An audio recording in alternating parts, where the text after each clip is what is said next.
Welcome one and all to another edition of the Defo Show with Lubie here on the 5 Reasons Sports Network, brought to you by Water Cleanup of Florida. Nothing with our home or business that isn't nice and smooth makes us happy. And I went negative there. The positive is we always hope things are going nice and smooth with our home and our office. However, once in a while, things do pop up. Leaks are one of those things that are, I don't want to say the silent killer per se, but they're the kind of thing that you don't always notice, or you see a little thing here or there on the wall or in the ceiling and you don't think much of it. However, that's the thing that can become a much bigger issue. Well, Water Cleanup of Florida will alleviate the issue before it becomes anything. Just call them, 954-579-0356, for immediate assistance. With over 6 years of combined experience between Michael, Robert, and their entire team, and the ability to be of help to you 24 hours a day, 365 days per year, they will dry, clean, and fully restore any damaged areas. Plus, and this to me is what really takes them over the top, the fact that they have licensed, insured, certified contractors on staff. They will then take the work they do and make it look brand new. It'll look, they did it to my house with my wife and I. The job they did was tremendous. They'll do the same thing for you. Give them a call, 954-579-0356. They service Miami, Broward, and Palm Beach counties. That's 954-579-0356. Their website, check them out there, wcufl.com. The socials, at Water Cleanup FL. And if you don't take my word for it, no worries. We all love a good Google search to really prove what a multitude of people think. Well, with over 70 plus 5-star reviews on Google, Water Cleanup of Florida is where you want to go with any of your leak issues. Water Cleanup of Florida. If you have the schmutz, they have the guts. We've wondered for a while if the Dolphins had the guts. They did get a win. So did the Canes get a couple wins. Both have done their job, but we still have some questions. Tony Segreto joined us today on the Defo Show with a little bit to talk about the Miami Dolphins and a little bit about the Canes here on the 5 Reasons Sports Network. How's it going, How are you, boy? Tony Segreto? Other than seeing you, I'm doing great. Lubie, it's so nice to see you. It really is. It really is. I'm telling you. All right, let's start. Are you down here? This studio looks different. Are you? Where are you? I am in South Florida for a few more days. I'm actually leaving for College Station, Texas, on Friday morning for the Miami Texas A&M game. I'm covering that for Orange Bowl. So I was telling Roseanne how I said, "Gosh, my bag is half full with we bring certain things. We spend time with the AD, we spend time with the president. We'll probably get a quick moment with Jimbo, and then we go to all the tailgate parties and we bring Orange Bowl stickers and all of those things. So we pack all of that with us. It's me and Andrew Hertz going on this trip." So I said, half the bag is filled with just goodies for people, So nice. But I want to be on your list of people that you visit when you're out of town. But it's going to be I kind of wish that they didn't lose, like A&M didn't lose last week, so Miami could beat them. But regardless, and this is the game in of itself is going to be tough for Miami because of A&M's, where they rank and everything. And playing there, regardless of who you are, and this is no disrespect to Miami, playing in College Station, I don't know if you've ever been there, but it's probably one of the most difficult places to play. Anyway, that said, I think that Miami going in there is going to be, with Mario having been with Jimmy and Nick, probably as prepared as they could ever be. But still, you would have wished that it would have been an undefeated team that they beat instead of a team that was one loss. But regardless, it's going to be a great win for Miami if they can pull it off. The only problem that Andrew and I are having and I'm just going to be total disclosure, is that, I went to Miami. Andrew, his father was, the great Arthur Hertz, who was board of trustees and everything at the University of Miami. Yeah, we've got to make sure we stay neutral. Oh, get out of here, Tony. Yeah, so I would imagine part of your apparel that you're packing for this trip, and I don't know if your wife is an Appalachian State shirt. Oh, no. That you can wear under your Orange Bowl jacket when you talk to Jimbo and just let him stare at Appy State. Yeah. But maybe even put the score on there while you're at it. I have to tell you, on Monday, I interviewed Greg Sankey, the commissioner of the SEC. Yeah. And he must be feeling pretty good. He was on, he was on the subcommittee that formed the new 12-team playoff. And it was fascinating talking to him about how that was done and all of the things, all of the considerations that went into that. Just, a brilliant man. And now they're hoping, that the implementation happens, as soon as they possibly can get that together. But it was a year-long process to get this thing taken care of, and having the presidents buy in. And that was the critical tipping point for all of this, that the presidents kind of rallied, because this thing was going to die on the vine, basically. And the presidents got together and said, "Listen, we have to make a decision." What kind of capital is involved, though? I would imagine that was a large incentive for the presidents to change their opinion. Of course. What's happening? Yeah. And I don't know if those dollars will be realized until we actually see how this plays out. But certainly millions upon millions of dollars. And we were talking too. We just flat out asked, listen, what about employee-employer relationship between player and school? And fascinating answers, and not one that he danced around, but how every state is different. So the states are going to have to weigh in on how that's done. So, Florida's going to have to weigh in on how, and can the state weigh in? They can certainly weigh in on the Florida states and the Floridas and the UCF, the state schools. How do they impact the private institutions? So there's a lot that goes into it. And while it's simple to say, and I think everybody agrees that the players should get however they can work it out, getting it accomplished and jumping through those legal hoops is going to be kind of a little more difficult than we thought. Segreto here on the Defo Show. Jeff DeForest, Michael Lubie. Glad to have you along for the ride. And Tony, brought to you by Texas Roadhouse Restaurants and Catholic Health Services. We dove into a little college football there in the opening segment. The Miami Dolphins also played a game. They had their opener. We went into that game with a few question marks. I think we sort of came out of the game with similar question marks. I don't know. How satisfied were you with that Dolphin performance? You get a win, so you obviously have to feel very favorable about it. But what did you see there? A couple of things these are my takeaways. First of all, I thought McDaniel was cool and calm on the sideline. It didn't appear as if he was frenetic in any way, or that the game as a head coach was overwhelming him. Because you always wonder about coordinators jumping into that head coaching role. Now they have to worry about the entire game rather than just worrying about one side of the football. So you wonder about that. So I was really pleased with the demeanor, the way he seemed to handle it. I wonder, I sort of, when the game was over, I said to myself, are the Dolphins this much better than they've been, or are the Patriots just okay? Yep. And I thought we had opportunities that we blew. I don't know. I walked. I don't. I hate to be like this, but I walked away going. I wasn't. Tony, I wasn't overwhelmed with. I wasn't overwhelmed with excitement. I wasn't overwhelmed with pessimism. I was just sort of like, that kind of that ambivalent feeling of, are we that much better, or are the Patriots just not very good? And I think the Patriots are just not very good right now. No, they not only don't seem talented, but they didn't have a particularly good game either. No, and they just didn't seem energized. They didn't seem, to have any get up and go. It was weird. But I'm going to weigh in on something real quick. We'll get back to that. Yeah. You were talking about Lamar Jackson, Yes. and I think Lubie, was talking about the fact that he didn't have an agent. And I'm just going to reflect on myself personally.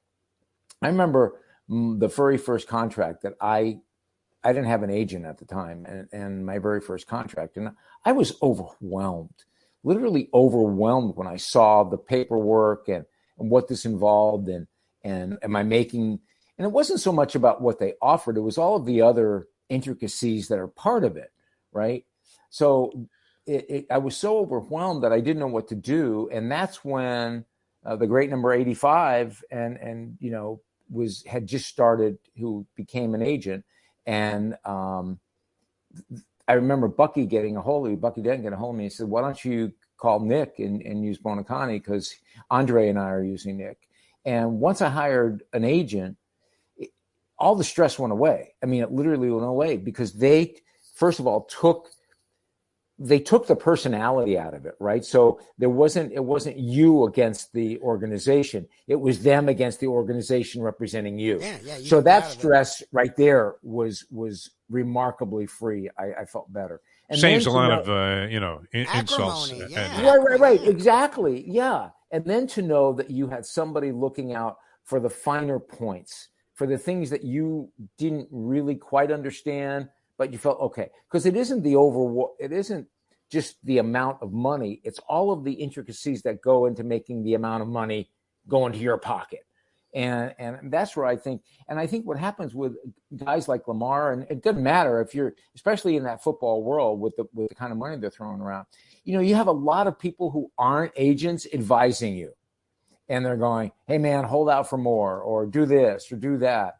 And I think that, this is no disrespect to Lamar. I just think no matter who you are, you need to be able to have somebody handle that and take that pressure off of you personally, because you don't need that kind of pressure. I was so happy. I think the first contract I was actually offered was at WIOD to do their sports talk show of any significance anyway.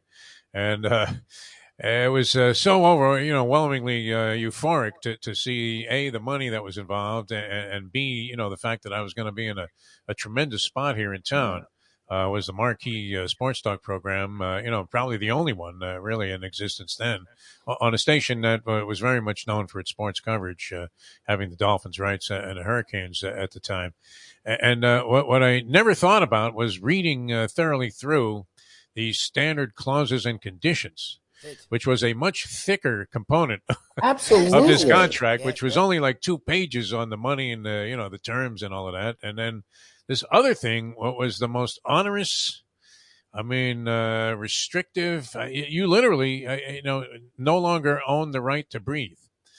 If they decided to get rid of you, you were not going to be able to work. And, it was going to be, inhibiting to your career, maybe even years down the road. That's how restrictive those clauses were. And trust me. And you know what? And what was great for me, and Bucky and I would laugh about this, is that especially early on, when you have a Hall of Famer like Bonacani, God rest his soul, walk in to negotiate for you, right there is a step up, because people are like, oh my goodness gracious, they can't get over who it is, and then he just starts spinning his lawyer speak, and impressive as could be. So you're being protected the best way you can. Now, it didn't mean you're going to get more money or whatever the case might be, but you felt protected. And God forbid you ever needed something after the contract is signed, there was somebody who would step in and help you out with that. It's just avoiding the exchange of insults that takes place. Yeah, absolutely. Kind of negotiations. I'm not going to mention, we had a weather guy who did not have an agent, and at the time we had a rather how do I put this? We had a general manager. Because we had Don Brown for many, many years, and you talk about being blessed to have an amazing general manager at NBC. He ran NBC News for 25 years, and then then came and ran us for another 10 or 15 years, and helped us make the switch to Channel 6, the 6 signal. And that was amazing. They swapped stations. Yeah. Is that unprecedented? And probably hasn't happened since. Unprecedented. But we were still, two stations in the same city just switched signals. But we were owned and operated obviously by NBC. We were all getting paid by NBC, and Don Brown was just remarkable how he treated us, from his employees to he was just remarkable. And then Don left to go to be to actually run all of the network of Telemundo. And his replacement was not quite him. They brought in some asshole from corporate. Yeah, not quite him. Actually, not even from corporate. But anyway, so this weatherman was going in to negotiate his own deal, and he came out like his eyes were like this. I go, what happened? He goes, the insults were. I've never been insulted like that. They reduce you to mouse shit. I never have been talked like that to in my life. I go, oh, Mom. So he was absolutely stunned. Yeah. He was like Frazier being, like Ali, like Frazier just being wobbled in the corner, like, kind of looking like this, like, now what? And that's the truth. You need somebody to help protect you, and Lamar needs You need a buffer. You know? Yes, you need a buffer. He doesn't seem to be suffering any, No. I mean, he played, like he had a lot of enthusiasm for the game, so it wasn't like it was reflected in his play. All right, so what happens this week then, Tony? But your Miami Dolphins, your they go to Dolphins Baltimore. and Here's a chance to show that you're really, ready to take this at least a small step forward and go on the road and beat a good team. Did you see that in this performance? I don't know that I did. I don't know that I did either. I'll be honest with you. I don't know. And I don't mean to be wishy-washy here. I just don't know. I have to, we don't have enough of a platform to say, or body of work to say we're good or bad. And a lot will reverse, I think, in week number 2. You see that happen absolutely. Quite frequently in the NFL, where team looks really bad the first week and they were supposed to be good, and they come back and they have a big ball game, redeem themselves, like you're talking about with Texas A&M. Yeah. All of a sudden, the Lubie magic wand theory, all of a sudden they wave a magic wand, but somehow they did get better. I don't know. NFL, the parity and the wild finishes that you were talking about, and I believe like every game was decided by like, with rare exception, 7 points or less. There was a majority of games. I think Jim Sarney pointed that out. And Chiefs. There were just a couple of games that weren't close games on the entire board. So I don't know. I mean, there were a couple of things that stood out to me in the first week. The Dolphins' fourth quarter, I mean, it was like they won the first 6 rounds of the fight and then lost the last 6. Hold on. Let's hold on. You're hoping for 4 that more rounds. Judges miss something. Exactly. You get a split decision. I totally agree. And I think that it was also brought out, and I noticed this, and I'm saying to myself, maybe it's just me because I'm watching it on TV. But it seemed like Tua just never even looked downfield. Like everything was underneath. Everything was short. And, and I realized we're going to have the coach speak going, well, we took what they gave us and on and on and on and on and on. But for us to go, 2.5 quarters to before Waddle catches a pass, I mean, that was kind of odd to me. So I don't know. We'll find out how good we are. And I don't know if we'll ever really know until we're 5 or 6 games in because of the parity and who can beat who on any given day. And boy, that is so cliche, but goodness me, it's kind of the truth with the way it is now. I mean, did you see a dominant performance by anybody? Well, the Bills and the KC. Chiefs. The Bills and Chiefs were dominant. Everyone else Bills. was... Yeah, the Bill. I'll tell you what, man. The Bills look... They look great. Bills look great. We weren't sold on the Bills. That's why they look great. Well, that's why I know they were great because I talked crap about them all week, and then they shove it down my throat. They were strong. And the Rams look weak in that ball game. I owe Mayo money because of it. We were kind of wishy-washy on this Dolphin game. I don't know what I think about that. We're all the same way. It's not just me. Yeah. We're all the same way. We're all like... No, I mean, I don't know what to say. I would hope that things would, solidify themselves. You hope. I, too, am rooting for Tua to be better than he's appeared to be. Yes. And I'm rooting for that. I think it's possible. I haven't ruled out that he can improve to another level, but we didn't see it necessarily. And then you really don't, when you get away with one, Tony, like you're playing tennis and you sort of shank a shot and it's just floating up there by the net and the guy comes running up and he's ready to knock the crap out of the ball. And you're worried it's going to bounce over the fence and you're going to have to go chase it. And he whiffs. Yeah. And, you're like, wow, did I get away with murder there? I mean, or you throw a hanging curveball and the guy swings and misses. And you get away with one. I think the Dolphins sort of in that fourth quarter got away with one, with Tua anyway. You're hoping, this is what you come away with. You're hoping that the win bolsters their confidence. Yes, that's what I'm hoping. And that's what you're hoping happens. And they never had anything happen in that game that gave them doubt that they would lose. There was nothing detrimental that ever happened in that game that caused the pendulum and the momentum to swing. It is always funny because Tony makes fun of Defo and myself for being the cynics, and he was always the guy that believed not only South Florida teams, but the Dolphins. He's the one that, when the 85 Bears, which to this day is probably considered by many the best defense ever. Yeah, that 2000 Ravens defense was great. You had a Seattle defense that was great. You had some Dolphins defenses that were spectacular. But a lot of people consider that the gold standard of defense. That team was undefeated. Tony believed the Dolphins could beat them with Marino having a tremendous year. The Dolphins did win. So Tony's usually on the positive side of things. So it is interesting to see him be a little bit skeptical about the Miami Dolphins. He's high on the Canes. We'll see. Look, big game for both this week. And the Ravens are a team that a lot of people think will be in the playoffs. Lamar Jackson, former MVP, guy who's playing for a contract, turning down the deals so far from the Ravens. And the Canes headed College Station, where Tony will be to take on the wounded, licking their wounds, Texas A&M Aggies. So the Dolphins did their job, and that's all you need to do. It's the NFL. They won by double digits. Tua wasn't spectacular, but he did just enough, and so did the Canes, and we'll talk a lot more about that. Check us out each and every morning, 7 to 9 on South Florida Live. Google YouTube, South Florida Live, Google YouTube, The Defo Show with Lubie. Also, check us out, National Podcast. We talk with Buzz Bissinger today, Pulitzer Prize winning